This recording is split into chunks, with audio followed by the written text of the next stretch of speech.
పొట్ట చుట్టూ ఉండే కొవ్వు మిమ్మల్ని బాధిస్తుందా? అది భయపెడుతుందా? పొట్ట చుట్టూ ఉండే కొవ్వు మీకు ఫ్యూచర్లో వచ్చే హార్ట్ డిసీజెస్, తర్వాత క్యాన్సర్స్ వచ్చే అవకాశాలని సూచిస్తుంది.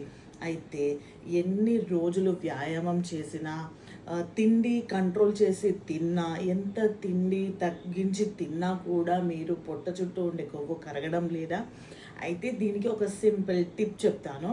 అది ఏంటంటే, మీరు ప్రతిరోజు 6 తర్వాత, ఈవినింగ్ 6 తర్వాత sugary diets, cakes, pastries, chocolates ఇవన్నీ తినడం మానేయండి. రాత్రి పడుకునేటప్పుడు ఎప్పుడైనా బివరేజెస్, కార్బోనేటెడ్ డ్రింక్స్, సోడాస్ ఇవన్నీ మానేయండి. మనకు పూర్వీకులు చెప్పిన ప్రకారంగా సూర్యాస్తమయంకి ముందే 6 లోపల వరకే మన డిన్నర్ కంప్లీట్ చేసుకోవాలి. అందులో కూడా లీన్ ప్రోటీన్స్, ఫ్రూట్స్, వెజిటేబుల్స్ ఉండేటట్టు ప్లాన్ చేసుకోండి.